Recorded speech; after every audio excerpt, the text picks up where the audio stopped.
यात्रीगण कृपया ध्यान दें, एडू लॉन्चर एक्सप्रेस अपने काइनेमेटिक्स स्टेशन को छोड़ के डायनामिक स्टेशन पे आ गई है। धन्यवाद। हेलो बच्चों, स्वागत है आपका एडू लॉन्चर के ऊपर। बच्चों, हमने ऑलरेडी अपने पिछले क्लासेस में kinematics of circular motion complete कर लिया है। आई होप आपने वो सब देखा होगा। अब हम स्टार्ट करने वाले हैं बहुत ही एक ब्यूटीफुल सा टॉपिक जिसका नाम है dynamics of circular motion. Dynamics में हम क्या पढ़ते हैं? डायनामिक्स में हम पढ़ते हैं फोर्स को एंड इफेक्ट ऑफ फोर्स को, फोर्सेस और इफेक्ट ऑफ फोर्सेस को पढ़ते हैं हम। और काइनेमेटिक्स में हम क्या पढ़ते हैं? ओनली फोर्सेस, नो इफेक्ट, उसके इफेक्ट को हम नहीं देखते।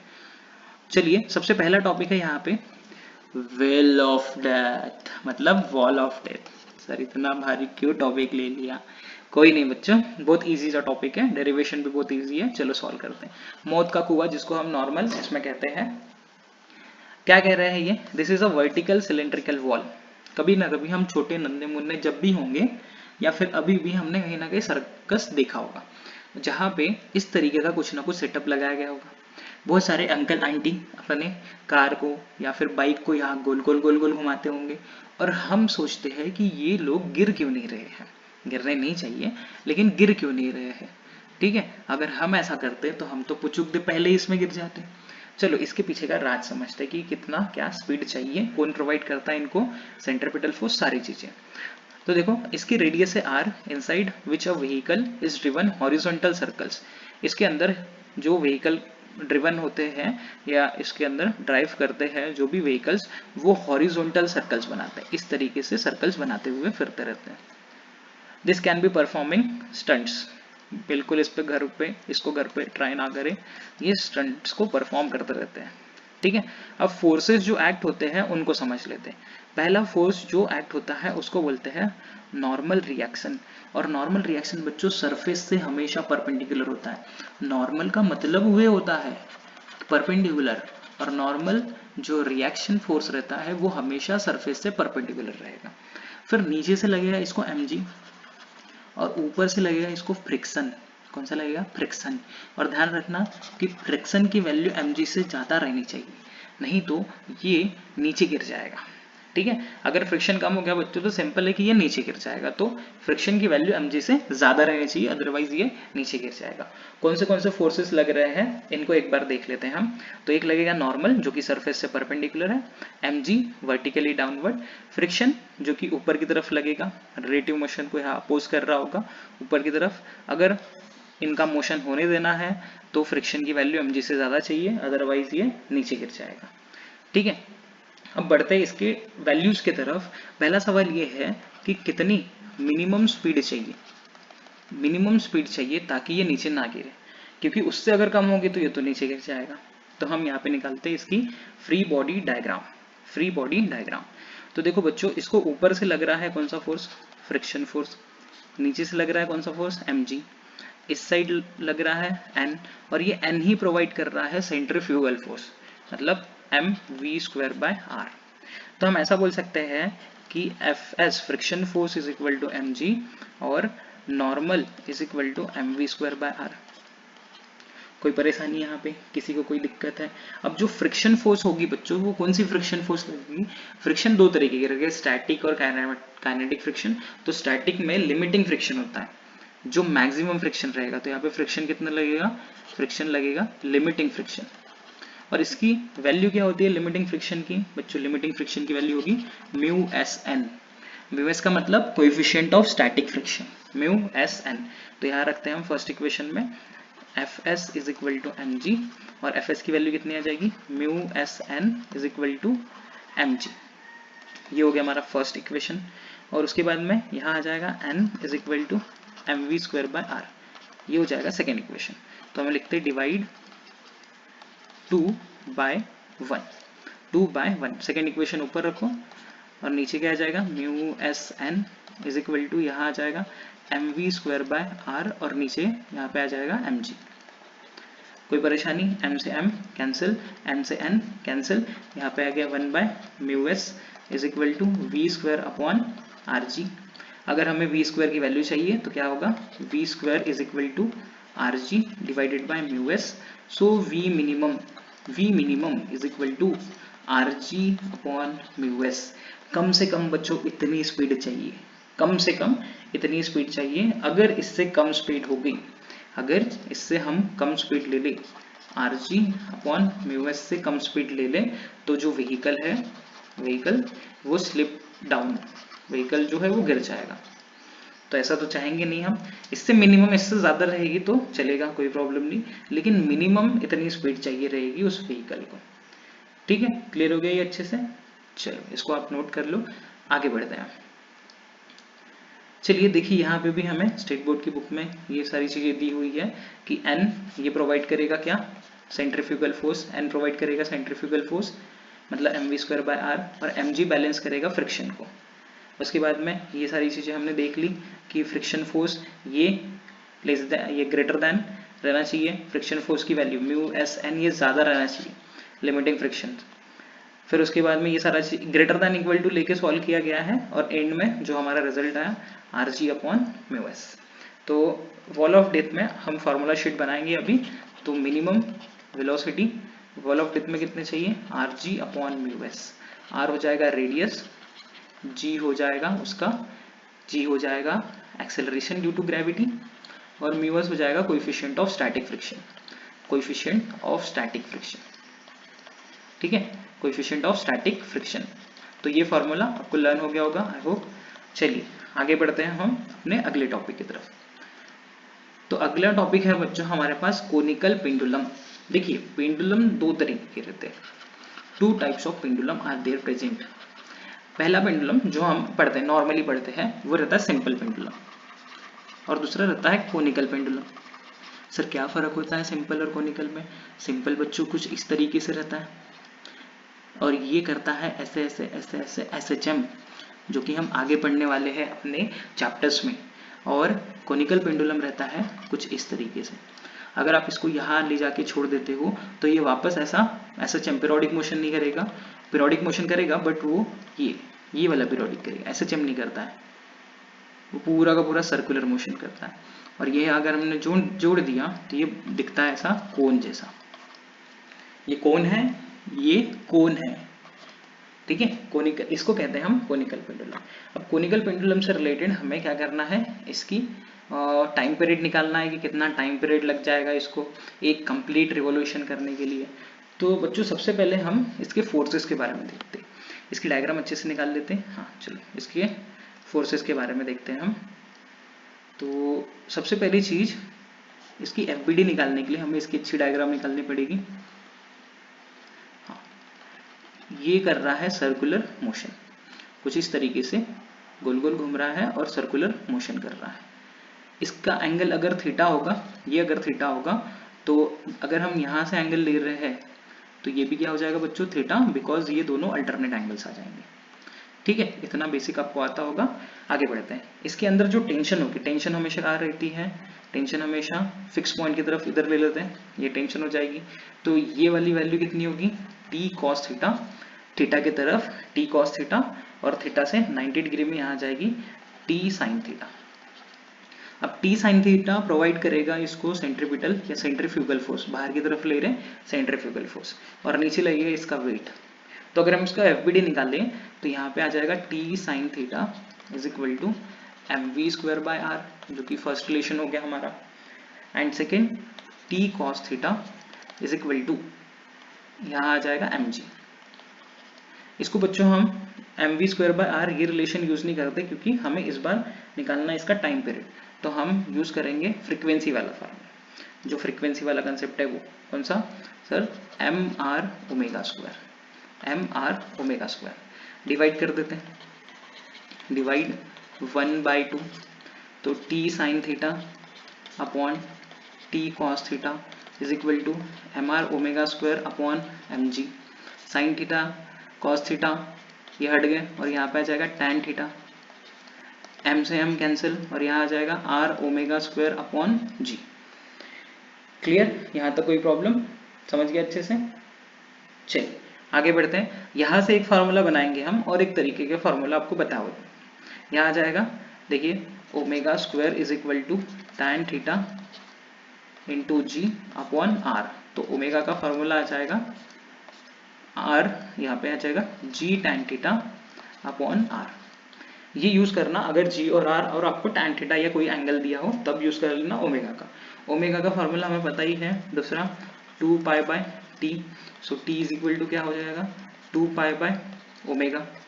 2 पाई वैसे का वैसे ही, ओमेगा डिवाइड में है इसलिए उसको उल्टा कर दो, आर चले जाएगा ऊपर और यहाँ आ जाएगा tan थीटा।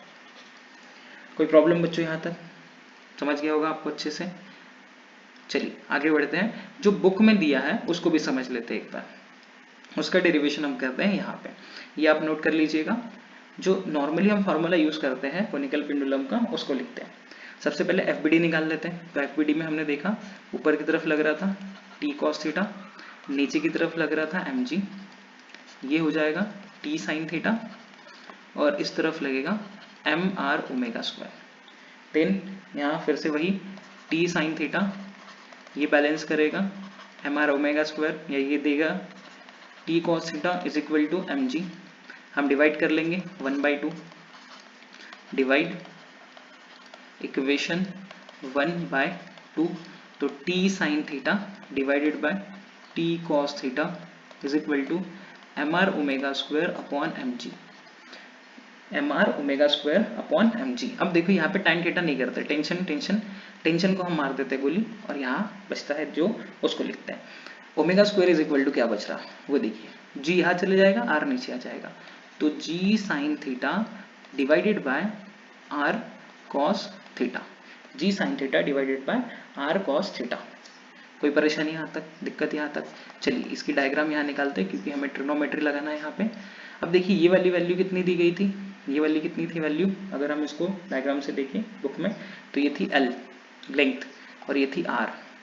तो ये वैल्यू कितनी हो जाएगी, अगर हम इसको बोलते हैं ये थीटा है तो एडजेसेंट वैल्यू, और ये हो जाएगी हाइपोटेनस, तो इसको हम बोल सकते हैं L cos थीटा, और ये आ जाएगी R is equal to L sin theta, R is equal to L sin theta. तो हम R हटा देते हैं और R की जगह लिखते हैं यहाँ since R is equal to L sin theta, diagram से आपने ट्रिग्नोमेट्री लगा दिया। So omega square is equal to G sin theta, R की जगह लिख लेंगे हम L sin theta into cos theta. Sine theta cancel हो गए बच्चों, और क्या बचेगा देखिए omega square is equal to G upon L cos theta, L cos theta. Clear. चलिए इसको अंडर रूट में डाल देते हैं, omega is equal to under root G upon L cos theta. अब तो सिंपल है, omega is equal to 2 pi by T, so time is equal to 2 pi by omega, इसको यहाँ डाल दिया, इसको यहाँ डाल दिया, तो time is equal to 2 pi. अब देखिए ओमेगा डिवाइड में है तो इसको उल्टा कर देना, क्या आ जाएगा यहाँ पे L cos theta divided by G। और अगर हमसे फ्रीक्वेंसी पूछा गया तो फ्रीक्वेंसी क्या आएगी उल्टा, 1/2 pi is equal to G upon L cos theta, क्योंकि n is equal to 1/t। ये रेसिप्रोकल होता है, अगर रेसिप्रोकल करना है तो इसको उल्टा करना पड़ेगा। क्लियर हो गया बच्चों? क्लियर। चलिए यहाँ पे जो दिया है उसको एक बार रीड कर लेते हैं हम। For a given set L and G are constant, thus both period and frequency depend on theta. अगर L और G कांस्टेंट है तो जो पीरियड रहेगा टाइम पीरियड और फ्रीक्वेंसी वो डिपेंड करेगा किसमें, थीटा पे। ये पहली चीज आप इंपॉर्टेंटली ध्यान रखो कि L और G अगर कांस्टेंट है यहाँ से फॉर्मूले में तो डिपेंड करेगा किस पे, थीटा पे, मतलब एंगल पे। During revolution the string can never become horizontal, string कभी भी हॉरिजॉन्टल नहीं होगा। This can be explain in 2 different ways. अब इसको कैसे एक्सप्लेन करेंगे देखिए, क्या बोल रहे हैं कि जब भी ये मोशन करेगा तो स्ट्रिंग कभी भी इस तरीके से हॉरिजॉन्टली एकदम नहीं आने वाली है। चलिए रीजन पढ़ लेते हैं यहाँ पे। If the string become horizontal the force due to tension will also be horizontal, its vertical component will then be 0। अगर हम यहाँ पे स्ट्रिंग को ले ले तो स्ट्रिंग भी कितना हो जाएगा यहाँ पे हॉरिजॉन्टल, और इसका वर्टिकल कंपोनेंट कितना हो जाएगा 0। वर्टिकल कंपोनेंट इस केस में कितना आएगा 0। In this case nothing will be there to balance mg, इस केस में mg को बैलेंस करने के लिए कोई है ही नहीं। जैसे यहाँ पे mg को कौन बैलेंस कर रहा है, t cos थीटा, वहां बचेगा ही नहीं, कोई नहीं बचेगा। द स्ट्रिंग, एक second, For the string I is equal to 90, this will indicate the frequency to be infinite and the period to be 0. जब भी I की वैल्यू कितनी आ जाएगी 90, एंगल की वैल्यू 90 आ जाएगी, तब जो फ्रीक्वेंसी है वो हो जाएगी इन्फिनिटी और टाइम पीरियड हो जाएगा 0, which are impossible. Also in this case the tension भी कितना हो जाएगा यहाँ पे mg upon cos theta in the string, and kinetic energy half mv², ये भी इनफाइनाइट हो जाएगा. तो अगर I इज इक्वल टू 90 होता है तो इनफाइनाइट क्या क्या होगा n, उसके बाद में t और काइनेटिक एनर्जी, तीनों चीजें हो जाएगी इनफाइनाइट और टाइम पीरियड हो जाएगा बच्चों 0. तो ये चीज अच्छे से ध्यान रखो कि दो केसेस नहीं हो सकते हैं कभी भी. क्लियर. यहाँ पे हॉरिजॉन्टल नहीं होगा, मतलब यहाँ पे एंगल 90 डिग्री नहीं आने वाला है, तो ये सारी समस्याएं हो जाएगी. ओके, चलिए. तो स्पीयर ऑफ डेथ इनको देखते हैं हम. This is a popular show in a circus. During this two wheeler rider on a ride round करते हैं इनसाइड अ हॉलो स्पीयर. हमने बचपन में देखा होगा कि एक जाली रहती है बहुत बड़ी और उसके अंदर राइडर्स जो है वो कंटिन्यू गोल गोल घूमते हैं. बच्चों यहाँ समझने वाली चीज ये है कि जब ये राइडर्स अपना मोशन स्टार्ट करते हैं तो पहले छोटे छोटे गोल बनाते हैं, स्मॉलर सर्कल्स बनाते हैं, यहाँ से छोटे और फिर उसके बाद कहीं पे भी घूम सकते हैं. तो स्टार्टिंग की इनकी जो सर्कल का फॉर्मेशन रहेगा वो छोटा रहेगा क्योंकि स्पीड कम रहती है. ठीक है, आगे क्या दिया उसको रीड करते हैं. Starting with small horizontal circles, जो कि बताया मैंने, दे इवेंचुअली परफॉर्म रिवॉल्यूशंस, और बाद में वो गोल गोल घूमने लगते हैं along vertical circle. The dynamics of these vertical circular motion is same as that point mass tied to the string. अब इसका जो डायनामिक्स है वो हम पढ़ने वाले हैं आगे में, जो टॉपिक रहेगा हमारा डिटेल में, वर्टिकल सर्कुलर मोशन. जैसे कि वर्टिकल सर्कुलर मोशन के डायनामिक्स है, सेम उसी तरीके से ये स्फीयर ऑफ डेप्थ के भी डायनामिक्स है, except that the force due to tension T is replaced by normal reaction. अब इसमें टेंशन नहीं रहता है. जैसे वर्टिकल सर्कुलर मोशन अगर हम करवा रहे हैं, स्ट्रिंग का धागा बांध रहे हैं और इसको गोल गोल घुमा रहे हैं, तो इसके अंदर रहेगा टेंशन. लेकिन ये स्फीयर ऑफ डेप्थ में क्या रहता है, नॉर्मल रिएक्शन, क्योंकि सरफेस से कांटेक्ट में रहता है ये. If you have seen this show, try to visualize that initially there are nearly horizontal circles. पहले तो बहुत स्लोली चलते हैं, वो हॉरिजॉन्टल सर्कल्स बनाते हैं, बहुत स्लोली चलते हैं, छोटे छोटे सर्कल्स बना के फिर वो थोड़े अपने लीनियर स्पीड को बढ़ा के लार्जर सर्कल्स बनाते हैं. But angular speed frequency is more for smaller circles. देखिए ओमेगा की वैल्यू ज्यादा कब रहेगी, जब रेडियस यहाँ पे हम बोल सकते हैं छोटा रहेगा. रेडियस जब छोटा रहेगा, क्योंकि ये दोनों कैसे एक दूसरे से इनवर्सली प्रोपोर्शनल.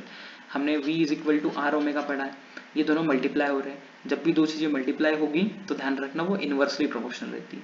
तो ओमेगा ज्यादा कब रहेगा, जब छोटे सर्कल हो. सिंपल. चलिए ये इसको समझते विजुअलाइज करते हैं, डोंट वरी. अब यहाँ पे एक छोटा सर्कल बना रहा था और यहाँ पे बड़ा सर्कल बना रहा है, मान लेते हैं. यहाँ पे जो राइडर है वो अगर हम माने 1 मिनट में x बना रहा होगा और यहाँ का जो राइडर है वो 1 मिनट में y सर्कल्स बना रहा होगा, तो आप बता सकते हो कि y वाले का अमाउंट ज्यादा रहेगा या x का. डेफिनेटली y का ही ज्यादा रहेगा, क्योंकि y की रेडियस कम है. छोटा डिस्टेंस है तो ये बार बार गोल गोल घूम जाएगा, बड़ा डिस्टेंस है तो धीरे धीरे घूमेगा, जिस वजह से उसकी ओमेगा की वैल्यू बड़े सर्कल में कम हो जाएगी. तो इसलिए ध्यान रखना कि omega is more for smaller circle as well as frequency also is more for smaller circle while starting और स्टॉपिंग. जब रुक रहा भी होगा तो एकदम से रुकेगा नहीं, वो छोटे छोटे ही सर्कल बना के रुकेगा, थोड़े थोड़े सर्कल रिड्यूस करते जाएगा और उसके बाद वो रुक जाएगा. ठीक है, चलिए इसमें आगे क्या बोला गया है वो देख लेते हैं. This is as per the theory of conical pendulum. ये किसके अकॉर्डिंग है, थ्योरी ऑफ कोनिकल पेंडुलम के अकॉर्डिंग. चलिए अब सबसे इंपॉर्टेंट टॉपिक, और इसमें हम बहुत सारी चीजें डिस्कस करेंगे. क्या कह रहे हैं देख लेते एक बार. Vehicle at the top of convex over bridge. तो एक ब्रिज है जो कि है कैसा, कॉन्वेक्स वाला. इसके अंदर क्या क्या चीजें होती है, तो पहले हम लेते हैं कि कितनी मैक्सिमम स्पीड होगी. समझ सकते हो बच्चों कि अगर ये कॉन्वेक्स वाले के ऊपर है और इसने बहुत स्पीड से अगर चलाया गाड़ी तो ये तो ऐसे लेके गिर जाएगा. तो इसकी मैक्सिमम स्पीड हमें बताना पड़ेगा यहाँ कि कितने स्पीड से मैक्सिममली ये जा सकता है, उससे ज़्यादा अगर गया तो ये गिर जाएगा, उसको लीव कर जाएगा। ठीक है, इस पॉइंट पे देखिए, इस पॉइंट पे हम यहाँ पे जो डायग्राम दी उसको समझते हैं। यहाँ पे नीचे की तरफ लग रहा है mg, ऊपर की तरफ लग रहा है नॉर्मल। ठीक है, और उसी साइड में हम बोल सकते हैं, उसी साइड में लगेगा mv²/r। तो ऐसा हम कह सकते हैं कि mv²/r plus normal is equal to mg। ये हो जाएगा, mg बड़ा है, इसको इधर लेके आओगे तो क्या होगा, mv²/r is equal to mg minus n, mg minus n। Clear. चलिए इसको आगे हम डील करते हैं। तो n plus mv²/r is equal to mg, यहाँ हो जाएगा। अगर हम बोले कि वो निकल गया, अगर वो निकल गया, स्पीड बढ़ाते जाओगे तो कांटेक्ट कम होते जाएगा। अगर कांटेक्ट कम होगा तो नॉर्मल रिएक्शन भी कम होगी। ये चीज़ ध्यान रखो आप अच्छे से कि जैसे ही स्पीड बढ़ेगी, स्पीड अगर इंक्रीज कर रहे हो तो नॉर्मल रिएक्शन कम होती जाएगी, जो सरफेस से कांटेक्ट है वो कम होते जाएगा, सरफेस से कांटेक्ट जो है वो कम होते जाएगा। अगर वो निकल गया तो नॉर्मल की वैल्यू कितनी हो जाएगी, 0, तो नॉर्मल की वैल्यू हो जाएगी वहाँ 0। तो mv²/r is equal to mg, m से m cancel, v² is equal to rg, तो v is equal to √rg। और ये v कैसा है बच्चों, मैक्सिमम। इससे ज़्यादा अगर स्पीड से चलाओगे तो ढिमलिया जाओगे वहाँ पे। ठीक है, इससे ज़्यादा स्पीड से नहीं चलाओ वहाँ बच्चों, कॉन्वेक्स ब्रिज के ऊपर। ठीक है, ये नोट कर लिया होगा आपने, अपर लिमिट है ये, इससे ज़्यादा स्पीड से आप नहीं चला सकते। इसमें कुछ और इम्पोर्टेंट कंसेप्ट है, वो भी मैं बताता हूँ, इसका स्क्रीनशॉट ले लीजिए आप। हम आगे बढ़ते हैं। तो अगर आपको क्वेश्चन में ये पूछ लिया गया कि मान लीजिए ऐसा कुछ हम डायग्राम ले लेते हैं, यहाँ पे कोई पार्टिकल था और वो यहाँ आ गया कहीं पे। ठीक है, तो इसकी वेलोसिटी कितनी होगी इस पॉइंट पे आने के बाद, ये कितना हाइट नीचे आया, वेलोसिटी, फिर कितना हाइट नीचे आया, उसके बाद में कितना इसका डायरेक्शन होगा, एंगल कितना होगा, ये पूछ लिया गया। 3 चीजें यहाँ से यहाँ तक, तो ये डायरेक्शन कितना होगा, थीटा कितना होगा, 3 चीजें हमें पूछी गई है। और इन 3 चीजों को अगर आपने कर लिया तो आपके बहुत सारे एंट्रेंस के क्वेश्चन आपसे होने लगेंगे।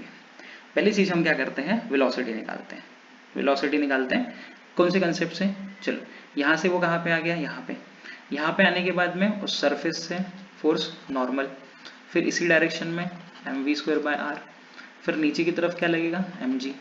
अगर ये थीटा है तो ये भी हो जाएगा थीटा, और ये हो जाएगा mg cos थीटा। तो क्या हम ऐसा बोल सकते हैं, mg cos theta is equal to n minus mv²/r, sorry n plus mv²/r। Clear. अब यहाँ से देखो बच्चों, अगर हम वैल्यू इसको यूज करना है बाद में, इस चीज को हमें यूज करना है बाद में। जब भी ऐसा कंसेप्ट आए तो आपको लगाना है कंजर्वेशन ऑफ मैकेनिकल एनर्जी। ठीक है, और सवाल में अगर बोल दिया गया है कि ये निकल गया, मतलब स्किड कर गया, तो वेलोसिटी बताओ। अगर बच्चों वो स्किड कर गया तो उसका नॉर्मल रिएक्शन की वैल्यू कितनी हो जाएगी, 0। फिसल गया तो वहां पे नॉर्मल रिएक्शन की वैल्यू कितनी हो जाएगी, 0। तो क्या बचेगा यहाँ पे, mg cos theta is equal to mv²/r, m से m कैंसिल हो जाएगा, यह हो जाएगा rg cos theta is equal to v²। So v is equal to क्या आ जाएगा, rg cos थीटा। अगर वो स्किड कर गया तब की वेलोसिटी पूछी गई है तो आप बताओगे rg cos थीटा। ठीक है, अब ये cos थीटा कितना होगा वो निकाल लेते हैं, और फिर हम हाइट निकालेंगे, कितनी हाइट होगी। देखिए, एक हमें वेलोसिटी का फॉर्मूला मिल गया, ये v² is equal to rg cos theta. Second हम लगाएंगे यहाँ पे कम का मतलब कंजर्वेशन ऑफ मैकेनिकल एनर्जी,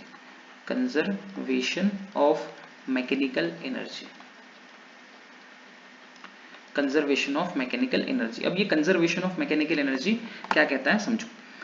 यहां से हम रेफरेंस लाइन ले रहे हैं और वहां से नीचे आने के बाद में उसकी पोटेंशियल और काइनेटिक एनर्जी में चेंजेस क्या आएंगे, यहां से यहां तक इतनी हाइट हुई है।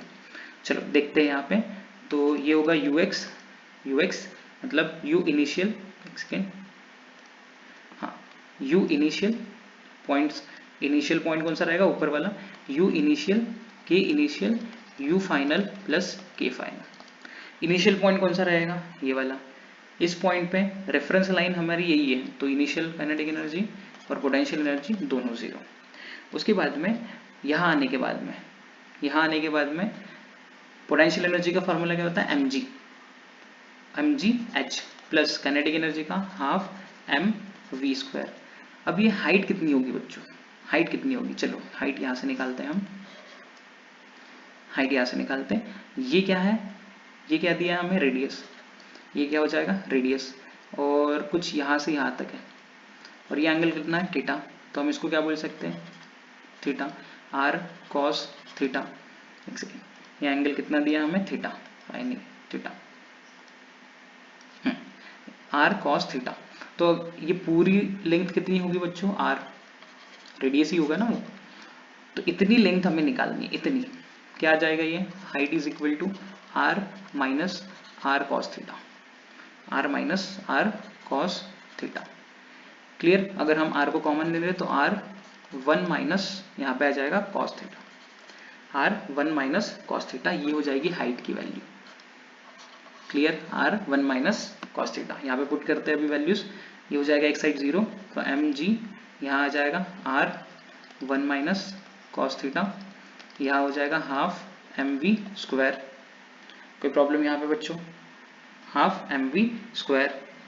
क्लियर, दोनों साइड को अगर ले ले हम, एक सेकेंड सॉरी, साइंस चेंज हो जाएंगे, चलो आगे बढ़ते हैं। यहाँ से क्या कह रहे हैं, 0 प्लस 0 वैल्यू पुट करते हैं, mg h की वैल्यू कितनी है, r minus r cos theta, r minus r cos theta plus half mv square,